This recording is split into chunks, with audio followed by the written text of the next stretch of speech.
Okay, so welcome to Reflecting on Your Development. As I've just been saying, if you have any questions, you can submit them down here in the chat window. There are also, of course, many other resources on the Pathway website. So if you go to landscapeinstitute.org, click on Education and then Pathway, you'll see everything there is there, and I dare say you'll be surprised at exactly how many resources there are on there. But we have recently been doing some webinars. This is the third one this week. Last week's are all up on YouTube, and this one and the others this week will also be up there shortly. Let's get going on the topic though. Reflecting on your development is something that's absolutely essential for, in fact, anybody involved in CPD who's doing any kind of career development or training, but particularly for candidates on the pathway to chartership. It's a great way of getting additional learning from sometimes everyday experiences, not just specific training activities. You can think about both the positive and the negative. And it generally comes in two forms. There's reflection on action, which is effectively retrospective reflection, reflecting after the event. And then there's also reflection in action, which is when you're more used to reflecting on your development and you're then able to do it while the activity is actually going on, and then you can implement what you're noticing while the activity continues. So why exactly is it so important to reflect on your development? Why is there such an emphasis about it on the pathway? Well, there are, as you'll see, many different reasons. The first is you could just simply do the activity that you're doing. You know, maybe it's part of your day-to-day work. You're working on a tender for a new piece of work. You could simply work on that tender, and you'd probably do it very well. But if you reflected on how you did that, you know, how long it took, who you had to consult about different elements, whether the tender was actually successful as well, retrospectively, all of this adds value to what you were actually doing at the time while you were working on it. And so you're getting additional benefit rather than simply the experience itself. Okay, secondly, it can be thought-provoking. One thing that the examiners and the supervisors like to see on the pathway is people making connections between different areas of the syllabus. And reflection is a great way to do this. So it allows you to think of topics not simply as a topic just kind of isolated by itself, but how these topics all merge in amongst one another, weave in and out to create a lovely pattern and a kind of blanket of pathway syllabus loveliness that you can cuddle up in. So it helps you provoke thought about how different things fit together. You each will be setting objectives for the next 3 months when you're filling out your quarterly statements, and of course in any mentor meetings you're having as well, or candidate meetings if you are a mentor. And so reflecting can help you reevaluate the objectives that you have. You know, let's say you thought that you were heading for a career in planning, and it turns out that actually what you're really interested in is the minutiae of contracts. So, you know, that's a kind of large-scale decision, rethinking of objectives there. But it could be that you realise that actually you don't know as much as you thought you did about that surveys, and therefore you need to do some revision on that, or opposite, I can't think of the word, that you know more than you thought you did about JCLI, for instance. So it's a great way to help you think about whether what you thought you were aiming for is actually what you need to aim for. In the same way as we talked about in thought-provoking, it helps you open up new perspectives, make new connections. It can also open you up to new experiences as well.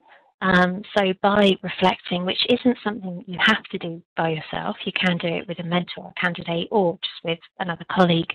It can make you think about other experiences that might be useful, such as, you know, going to a planning inquiry or something like that, which can open up new areas of the profession itself to you, if not just of that particular topic, the syllabus that you're thinking about.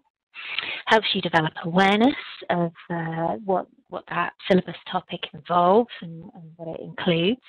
And it also helps you value your progress as well. So you really then realise how far you've got from where you started. Helps you realise, you know, where you're doing really well, in line with enjoying success. So yeah, it's a great way for you to really maximise what you're getting out of what was otherwise just a simple office exercise of filling out some paperwork effectively. Also, it can help wonderfully avoid recurring mistakes. You might think something has gone okay, and indeed it might well have gone okay, but it probably could have gone better, or maybe there was something you could have done that would have made it more effective. Is there something that's happening in client meetings where the client isn't entirely as happy as they could be? Getting feedback on that from someone else who's at the meeting, or just simply sitting down and reflecting. If you use public transport, that's a great time for doing this, not so much if you're driving yourself, but just thinking about how things went and whether they could go any better. And particularly when there actually has been a mistake, and I make them as much as anyone else, just reflecting on how that mistake happened and ensuring that it doesn't happen again. Okay, so it makes you more effective in the future, and more employable as well, ultimately as well. And lastly, of course, it's empowering. It's a great feeling when you have a kind of realization as to what you've achieved, that you can change something that you've been doing that hasn't been working so well, or that you have made a change that has made you more effective in the longer term. So all these reasons lead on to why reflection is such an important part of the pathway and of career development in general. Now, the process of reflection, we've got this lovely dynamic diagram here, but essentially it's quite simple. And those of you that have been to some of the other webinars will know that I've been talking about the professional development cycle, which is plan, do, reflect, record, and then with feedback added in as well. So reflection is very much part of that. And so this is very similar. And, obviously you're going to start off by actually doing something. And we're talking here about reflection on action, okay, rather than reflection in action. So this is when something has happened in the past. So you've done something. First thing to do is to remember what it was you did. And this is partly why we always advise candidates to submit their development logs, or at least add to their development logs fairly regularly, at least monthly, if not more often, because it can actually be quite difficult to remember what it was you did a month afterwards, and certainly 3 months afterwards it's going to be very difficult indeed. So recalling is the first step. Identify the key elements of what it was you did. What was it you actually did? What was the effect it had? What was the situation that was going on at the time? What actually happened as a result of what you did? What was the context of what happened? Did that happen because it had been raining, or because the client hadn't slept well the night before, or because you were interrupted by a fire alarm? Or, there could be any number of reasons that would add into your realization of why an episode turned out as it did, which could be a positive result or a not so positive result. Think about how things could have gone differently. Is there something, a piece of knowledge that would have helped? Is there a way of behaving that would have helped equally? And then plan how you're going to implement that knowledge that you've gained, the self-realization that you've gained in the future. And then lastly, the last step in the process of reflection is, of course, change. And this is where you build on the reflection that you've done, you make a change resulting from the knowledge that you've gained, and you are therefore able to act or behave or be more effective in the future. So this is the process of reflection. Now, this might well seem a little bit kind of up in the air, and what you want to know, of course, is how this actually applies on the pathway. Well, let's have a look at the development log. And I'm sure you're all very familiar with what this looks like. So you've got your entry and your dates and your activity type. And then this is the section that we're particularly interested in today, the details. In the past, we've had some issues with candidates writing much too much in the development logs. And one of the key things to remember about development logs is that they are telling your mentor, your supervisor, and ultimately your examiners what you've been doing, and most importantly, what you've got from it. They're not a diary, simply recording what it was you've been doing on a day-to-day basis. And equally, they're certainly not revision notes where you write down exactly what you did in minute detail and everything you learnt from it in, again, minute detail from basic principles, because that's just not going to be what your mentor or your supervisor or your examiner is interested in reading. And never forget that you're asking all three of these professional landscape architects to spend time reading your records at some point. And if you're wasting their time by asking them to read vast quantities of information that they don't need to read, they're going to get a certain kind of impression about you. However, this doesn't have to be something to worry about, because it's easy to write effective, reflective development logs, unintentional rhyming there. So let's look at a good sample submission. And this is one that this is a real submission made back in 2011. And I'm consistently using it as an example, even though the guy who made it has long since passed the pathway and now has a very successful career. But this is a submission that he made in his development log, where he split it up just very simply into 3 sections. So he's gone for description of work. So this is basically what he did. And you'll notice that although personally I probably would have made it 2 sentences, for him it's just 1 sentence on what he did. What did he learn? Okay, there's a couple of sentences there. But this is what your mentor, what your supervisor, what your examiner is interested in, okay? What you learned from what it was you actually did. They don't need very much information about what you did. They just need enough to put it into context. And then lastly, where to go from here. This is the planning stage, okay? So this is really an ideal submission. And then if we look at how this fits in with the process of reflection that we were looking at before, you'll see that what I did is the equivalent of recall, which is the first step after you've actually done something. It's the remembering of what you've done. What I learned then fits in with identify and analyze, which we looked at a moment ago. And then lastly, what would I do next is the planning and the research, which are the steps that happen before you actually get to the change. So before I had ever bothered anyone with this webinar or whatever other formats it's appeared in, this young man was already doing exactly what was needed, and indeed, he did very well at the exam afterwards. So this is the process of reflection with those 3 headings borne in mind.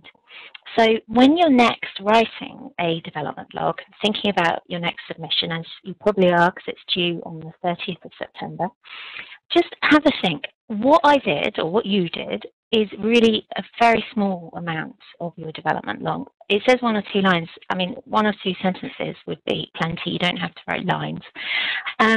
Think about the significant parts of what happened.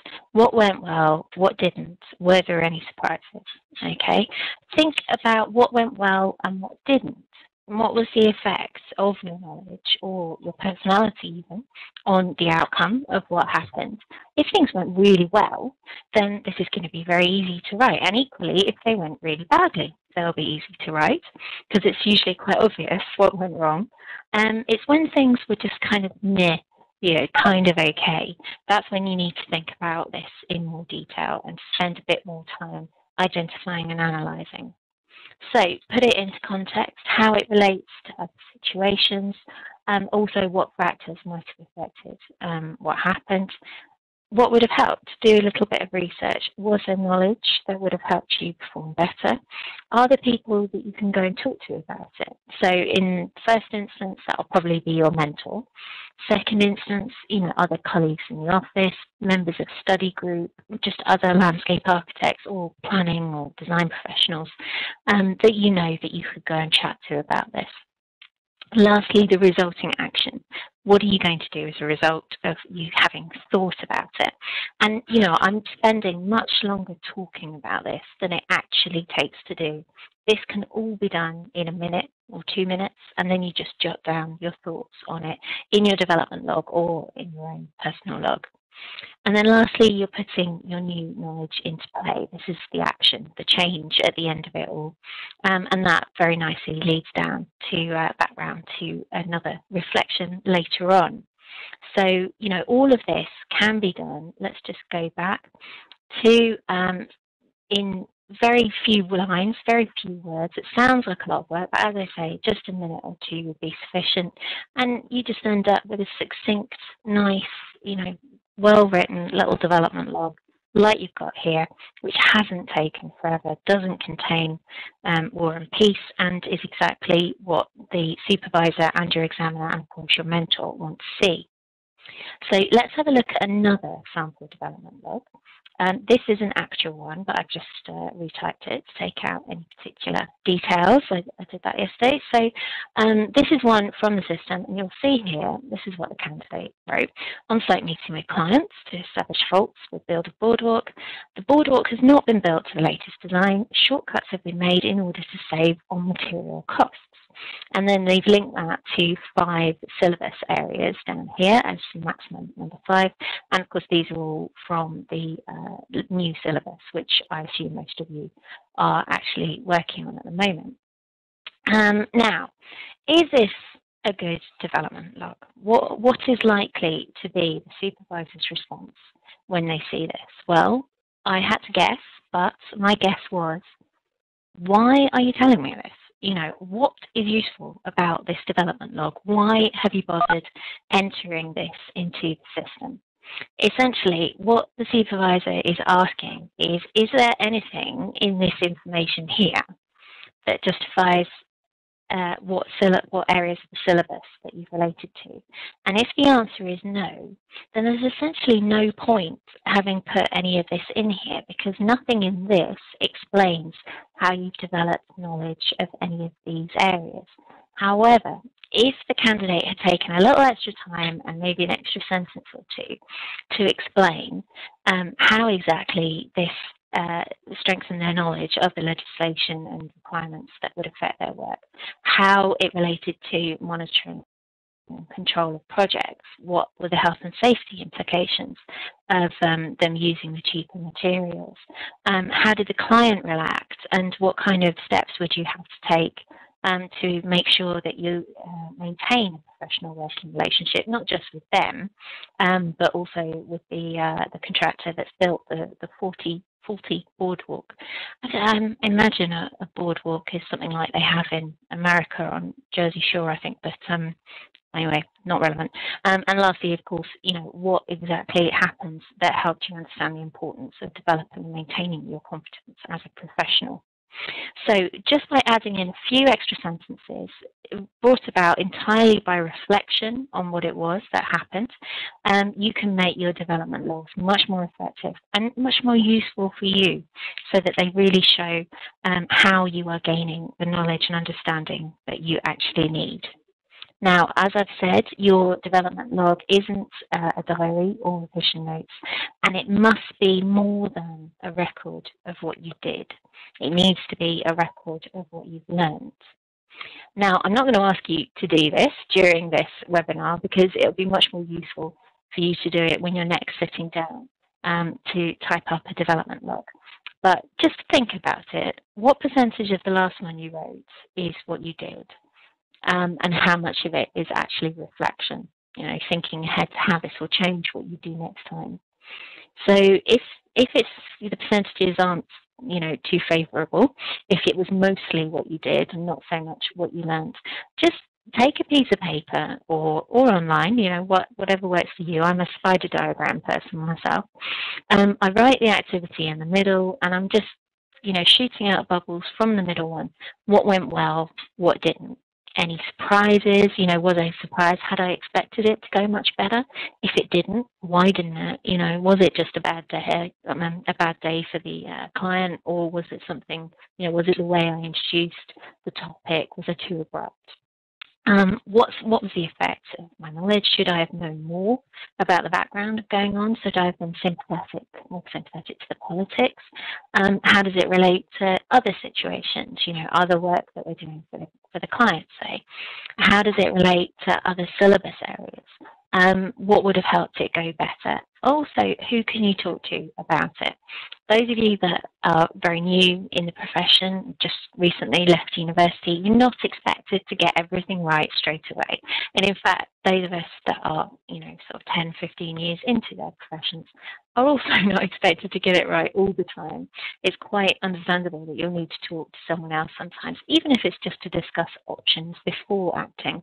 It's often useful, and I know many of us probably do it with our partners when we go home, but it's also useful to get another professional's opinion on the situation, someone that's really aware of what goes on. Lastly, of course, what are you going to do as a result of your reflection, your self-realization, your self-knowledge that you've gained as a result of doing all this? And again, it sounds like it's going to take a long time, but this is a couple of minutes.